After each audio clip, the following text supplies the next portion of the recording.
मौन लेकर के नियुक्त किए जाएंगे और जिलों में नौकरी मिली, सब जगह बहाली हुई। आप सोच सकते हैं कि 23 साल इधर हो गया और 2 साल। नमस्कार, मैं राजेश और आप देख रहे हैं न्यूज़ 365। आज लगातार धरने का दफादार चौकीदारों की ये जो धरना है वो 11वां दिन अनशन भूख हड़ताल जारी है, लेकिन विभाग की अनदेखी और ठंडा की मार दोनों झेल रहे हैं।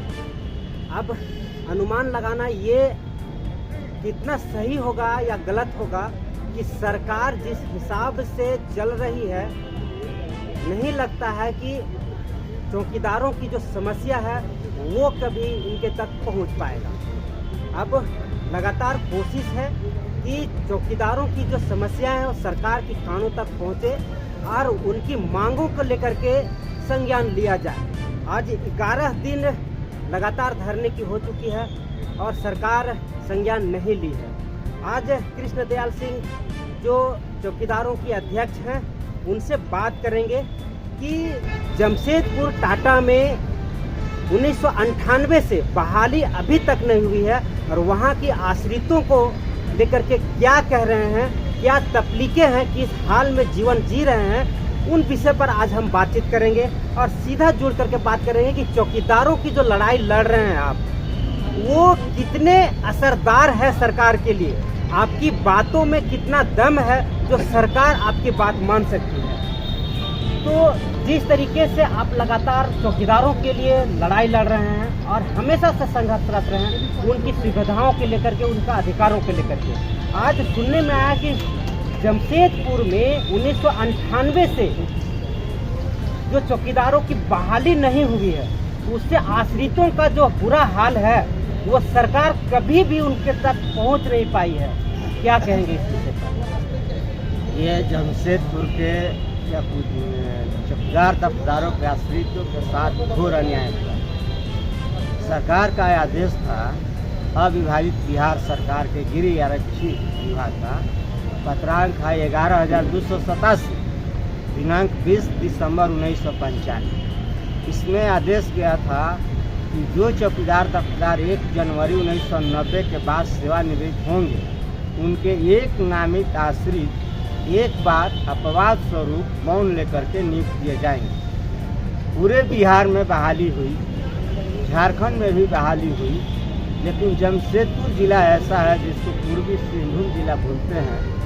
वहाँ 98 के बाद जो चौकीदार सेवानिवृत्त हुए उनके आश्रित को नौकरी नहीं मिली, जबकि उसी जिला के बगल में आपको पश्चिमी सिंहभूम में नौकरी मिली, आपको और जिलों में नौकरी मिली, सब जगह बहाली हुई। आप सोच सकते हैं कि 23 साल इधर हो गया और 2 साल उधर हो गया, 25 साल हो गया। 25 साल से वो सफ़र कर रहे हैं और उनके पद पर आप विज्ञापन निकाल चुके हैं।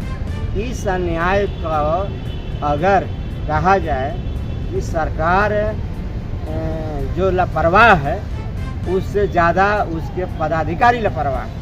सरकार तो आदेश दे दिया, अपना काम कर दिया, इसका अनुपालन करना था पदाधिकारियों को। तो 98 से लेकर झारखंड में आश्रितों की नियुक्ति पर जब रोक लगी, उस बीच में जितने वहाँ उपायुक्त रहे क्यों नहीं बहाली, कौन उनको रोके? किसके साथ अन्याय हुआ? गरीबों के साथ अन्याय हुआ। भूखे मर रहे हैं, कहीं बेरोजगार हैं, वो दाने दाने को मोहताज हैं और सब जगह इस काम हुआ, जमशेदपुर में नहीं हुआ। तो हम आपके माध्यम से माननीय मुख्यमंत्री से मांग करते हैं, आप गृह सचिव से पूछे मुख्यमंत्री क्यों नहीं वहाँ बहाली हुई, इसके लिए कौन जिम्मेदार, उस पर विभागीय कार्रवाई क्यों नहीं चलाई जाती? आज हमारे साथ हमारे आश्रितों की नियुक्ति पर रोक लगा दी है, उस पर विज्ञापन निकाल रहे हैं, तो ये अन्याय है। उसके जगह पर दूसरे लोग बहाल हो जाएंगे। सरकार बनती किस लिए? सरकार न्याय करने के लिए बनती है और यहाँ अन्याय हो रहा है। तो माननीय हेमंत जी से हमारी मांग है, ये जो अन्याय हुआ है इसको आप दूर करिए, अध्यादेश लाइए, उन लोगों के साथ न्याय करिए। 1998 में जो झारखंड वो बिहार में ही था और बिहार 2000 में अलग हुआ, बिहार से अलग हुआ तो वहाँ की चौकीदारों की स्थिति जो बिहार में स्थिति है वो बहुत संतोषजनक माना जा रहा है। और वहाँ की जो चौकीदारी व्यवस्था है वो सरकार उन्होंने अनुमोदन किया, अनुशंसा कर दिया। लेकिन वही झारखंड में चौकीदारों की जो व्यवस्था है वो अत्यंत दयनीय है, कष्टकारी है और भुखमरी के कगार पर है लोग। लेकिन कोई ऐसी नियमावली नहीं बन पाई। तो क्या लगता है सरकार बिहार को देखते हुए यहाँ नियमावली बनाने की जो कोशिश है वो नहीं किया? बिल्कुल, नियमावली जो बनी हुई बिहार में उसी नियमावली के अनुसार यहाँ भी काम हो रहा है। और यहाँ की सरकार आदेश थी कि अविभाजित बिहार सरकार द्वारा चौकीदार दफ्तरों के संबंध में जो भी आदेश निर्देश परिपत्र जारी है उसी के अनुसार यहाँ भी कार्रवाई हुई। ये पत्रांक है 3206 दिनांक 15 जून 2023। तो वहाँ का जो आदेश था यहाँ लागू हो गया। सब जिला में अनुपालन हुआ, जमशेदपुर में नहीं हुआ। तो इसके लिए वहाँ के उपायुक्त जिम्मेदार हैं। वहाँ जो चयन जिला में जो चौकीदारों की नियुक्ति के लिए चयन समिति होती है, जिला चयन समिति, उसके अध्यक्ष होते हैं उपायुक्त। तो उपायुक्त जो वहाँ रहे क्यों नहीं बहाली की? ये चौकीदारों के साथ अन्याय है, इसकी भरपाई कौन करेगा, कैसे होगी? अगर आप अध्यादेश नहीं लाते हैं, जो रोक लगी हुई है उसको नहीं हटाते हैं, तो ये तो बहुत बड़ा अन्याय है गरीबों के साथ। तो हम आपके माध्यम से मांग करते हैं माननीय मुख्यमंत्री से, या आप इसकी जांच कराइए, होम सेक्रेटरी इसकी जांच करें। और क्यों नहीं बहाली हुई? वहाँ आवेदन सबका पड़ा हुआ है, बहाली क्यों नहीं? इसकी जांच होनी चाहिए, उन लोगों को न्याय मिलना चाहिए। ये एक बड़ा सा सवाल खड़ा कर रहे हैं आप कि जैसे बिहार में नियमावली बनी चौकीदारों को लेकर, झारखंड में चौकीदारों को लेकर के नियमावली नहीं बन पाई। और पहले जो हिसाब किताब में था वो सरकार उसका अनुपालन नहीं कर पाई।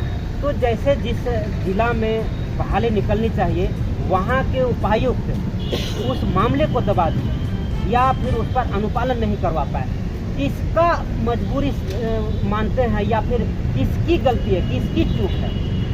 ये सीधे तौर पर वहाँ के उपायुक्त की चूक है, जमशेदपुर जिला की। ये 2015 में झारखंड चौकीदार संवर्ग नियमावली 2015 बनी और 23 मई 2014 को आश्रितों की नियुक्ति परोसी।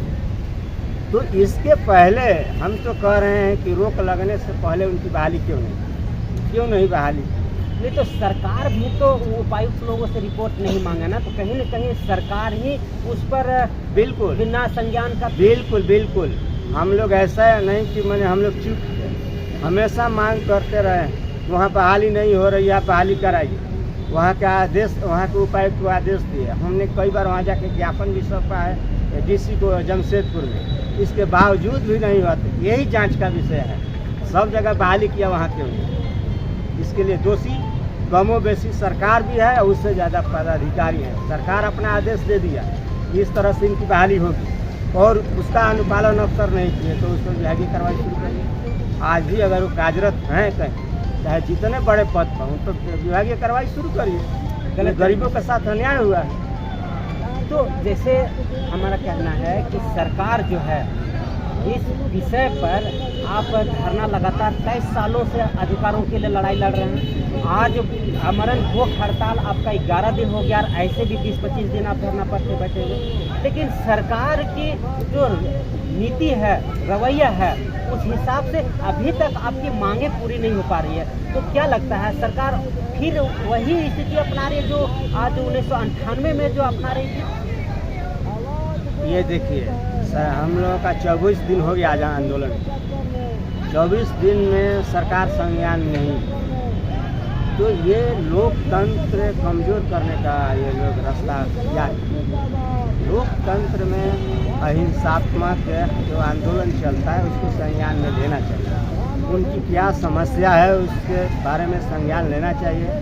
आप उसमें क्या कर सकते हैं, अगर जनहित का मामला है तो उसमें सही से निर्णय लेकर के न्याय करना चाहिए लोगों के साथ। और ये जो सरकार है, सरकार नियम बनाने के लिए ही होती है, नीति तय करने के लिए होती है और अफसर लोग उस नीति को लागू करते हैं। तो ये नीति बनावे, ये संज्ञान ले आंदोलनकारियों का।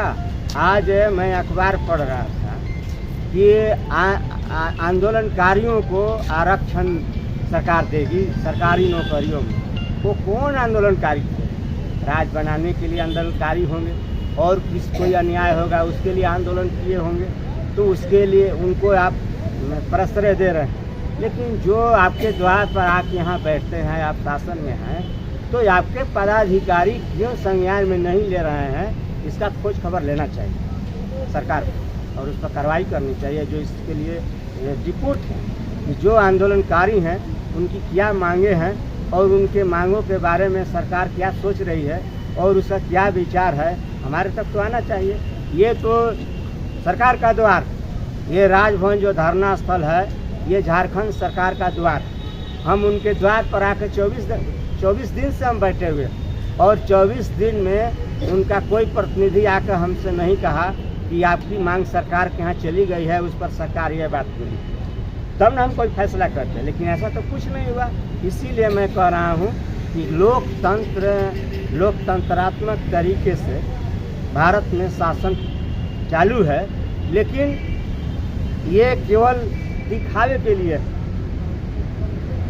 ये जो आंदोलनकारी हैं, किसी के साथ अन्याय हो सकता है, वो सड़क पर उतरे और उसको आपको संज्ञान में लेना है। क्यों नहीं लेते हैं संज्ञान में? संज्ञान में नहीं लेते हैं, कहीं ना कहीं लोकतंत्र को कमजोर कर रहे हैं। जब हाईकोर्ट का अध्यादेश आया, उसके आड़े में सरकार नियमावली बनाने को तैयार नहीं है, क्योंकि सुधार करने का पूर्ण अधिकार कैबिनेट को है, सरकार को है, लेकिन चौकीदारों की जो नियमावली है वो सुधार करने के लिए कभी सोच नहीं है सरकार। क्या लगता है, हाईकोर्ट हवाला देकर के बचना चाह रही है? देखिए, हाई कोर्ट में भी आदमी ही बैठते और हर इंसान से मानवीय भूल संभव है, हर आदमी। और किस ढंग से वो अपना निर्णय सुनाए, अगर वो निर्णय हमारे खिलाफ में है तो उसको ठीक करने के लिए सरकार होती है। इसलिए कोर्ट को कानून बनाने का अधिकार नहीं है, चाहे हाई कोर्ट हो या सुप्रीम कोर्ट, कानून सरकार बनाती है। अगर बहुत लोगों के खिलाफ में कोई आदेश पारित हो गया और सरकार को लगता है कि इसको ठीक करना ज़रूरी है, तो सरकार ठीक करती है। हम जो सवाल खड़ा करें, जिसके लिए हम लड़ रहे हैं, इसमें तो हज़ारों लोग प्रभावित हो रहे हैं और हज़ारों लोग डायरेक्ट प्रभावित हैं, इनडायरेक्ट करोड़ों लोग प्रभावित होंगे, क्योंकि ये जो इनकी सूचना है जनहित और राजहित में महत्वपूर्ण होती है। और ये गांव में काम करते हैं, एक चौकीदार ने एक गांव को कम से कम हैंडल करते हैं। आज के तारीख में एक चौकीदार के पास 5-5 गाँव, 6-6 गाँव है। तो हाई कोर्ट जो ऑर्डर दिया चौकीदारों के बारे में, तो उसको ठीक करे। गलत अगर उससे चौकीदार प्रभावित हो रहे हैं तो उसको ठीक करने के लिए सरकार को अध्यादेश लाना चाहिए, नियम बनाना चाहिए, नई नियमावली बनानी चाहिए। और नहीं बना रही है सरकार, तो ये गरीबों के साथ अन्याय है। सरकार न्याय करने के लिए होती है। रघुवर दास राजी हो गए थे कि हम न्याय करेंगे, लेकिन वहाँ तो न्याय नहीं मिला। अभी आए हैं, इनके ये भी कहे कि हम न्याय करेंगे। इनका भी तो कार्यकाल समाप्त, इनका भी कार्यक्रम अब समाप्त हो रहा है, 4 साल पूरा होने को है और अभी तक हम लोगों को न्याय नहीं मिला है। तो हम समझते हैं कि सरकार हमारे धैर्य का परीक्षा न ले और हमको उग्र रूप धारण करने के लिए मजबूर न करे। अब लगातार आपका 11 दिन हो गया है धरने का और सरकार किसी भी तरह से संज्ञान नहीं रही। क्या योजना है जो आपकी मांग धारदार हो और सरकार तक पहुंच पाए? क्या योजना बना रहे हैं, कुछ है ऐसा? मैं प्रयास कर रहा हूं, लोग प्रयास कर रहे हैं, जो जनप्रतिनिधि हैं, चौकीदारों दफ्तारों के जो शुभचिंतक हैं, वो प्रयास कर रहे हैं सरकार से। अगर बात बनती है तो ठीक, और नहीं बनती है तो हम लोग रणनीति जरूर बनाएंगे, उसके बारे में आपको बताएं। तो चौकीदारों का जो धरना चल रहा है भूख हड़ताल की, आज 11वां दिन पहुंचा और संतोष जी हैं आज धरने पे, क्योंकि क्रमबद्ध है। एक दिन 24 घंटे का धरना होता है भूख हड़ताल में और क्रमबद्ध चेंज होते रहते हैं। तो आज संतोष जी हमारे साथ हैं और इनका आज पारी हम समझ आए क्रमबद्ध में। तो इनसे हम जानने की कोशिश करते हैं कि जिस तरीके से लगातार आप 11वां दिन भूख हड़ताल पर बैठे हुए हैं, लेकिन सरकार सुनने को लिए तैयार नहीं है, तो क्या लगता है आप इस तरीके से लगातार कर्मव्रत में धरना देते रहेंगे और सरकार कान में जू तक नहीं रेंग रही है। तो कितने दिनों तक इस तरीके का चलेगा धरना? हम सीधा जुड़ते हैं और बात करते हैं, क्योंकि सरकार आपके द्वार एक कार्यक्रम चला रही है और उसमें जितने भी समस्याएं हैं आम जन लोगों की वो सुनवाई कर रहे हैं, लेकिन आप समस्या को लेकर के उनके घर पे आए हुए हैं, लेकिन सरकार आपको देख नहीं पा रही है। आप धरने पे बैठे हुए हैं, ये माला भी पहने हुए हैं, तो क्या लगता है सरकार आपकी जो धरना है वो कोई मतलब का नहीं है? सरकार से यही मांग है कि जो अपनी मांगे जल्द से जल्द पूरी करें। जब तक पूरी नहीं होती है तब तक हम अनशन करते हैं। आज 20 दिन उधर और 11 दिन इधर आपका धरना हो गया, 1 महीना इस कड़कड़ाती ठंड में कोई संज्ञान नहीं हुआ। तो क्या लगता है आप यहाँ बैठे रहेंगे, आपके घर परिवार भी वहाँ भूख हड़ताल, खाना ही नहीं रहेगा तो समझिए यहाँ भी आप कर रहे हैं भूख हड़ताल, वहाँ भी आपके परिवार भूख हड़ताल रहेंगे। धरना तो अच्छा कहीं काम करेंगे। जहाँ तक सही बात है कि जहाँ तक जब तक काम नहीं करेंगे तो घर में कुछ होगा नहीं। कोशिश है कि सरकार हम लोग की मांग पर जल्द पूरी करे, जल्द से जल्द निवारण कराएंगे। 23 साल से आप अपने अधिकारों के लिए लड़ रहे हैं, 23 साल में कुछ नहीं हो पाया। क्या लगता है जल्द से जल्द का मतलब समझती है सरकार? तो समझ नहीं रही और उन लोग का समस्या उसको सुन नहीं रही है। हम लोग कर सकते हैं और करते रहें, पूरी नहीं। तो देख रहे हैं कि अभी भी सरकार के ऊपर इतना भरोसा और विश्वास उन चौकीदार दफादारों की है जो बरसों से समाज की सेवा, सरकार की सेवा, प्रशासन की सेवा और आम जनों की सेवा करती आ रही है। आज भी अपनी मांगों को लेकर के सरकार पर भरोसेमंद जता रहे हैं कि आज न तो कल हमारी सरकार जो है, हमारी झारखंड की माटी की सरकार जो है वो हमारी मांगे मानेगी और हम खुशहाल जीवन जी पाएंगे। लेकिन आसार नहीं दिखता नजर आ रहा है, क्योंकि लगातार 23 वर्षों से इनकी आवाज़ें बुलंद कर रही हैं, लेकिन 23 वर्ष में नहीं हो पा रही है। तो क्या लगता है कि आज जो धरने पर बैठे हुए हैं वो हो पाएगा कि नहीं हो पाएगा? ये सरकार के लिए और चौकीदार और दफादारों के लिए एक बड़ा सा सवाल समाज के लिए खड़ा करता है। अब देखना ये होगा कि सरकार इनकी मांगे मान पाती है या नहीं, या सरकार चौकीदारों के लिए जो नियमावली है जो कभी टाल देती है कि हाई कोर्ट का जो अध्यादेश है वो चौकीदारों के लिए विपरीत समस्या खड़ा कर रही है, तो उस नियमावली बना करके जो चौकीदारों की जो अधिकार है वो देने का काम करती है या नहीं, ये आने वाला समय ही बताएगा। बहरहाल चाहे जो भी हो, फिलहाल जुड़े रहें इनकी सारी घटनाओं के लिए हमारे साथ न्यूज़ 365 राजेश के साथ।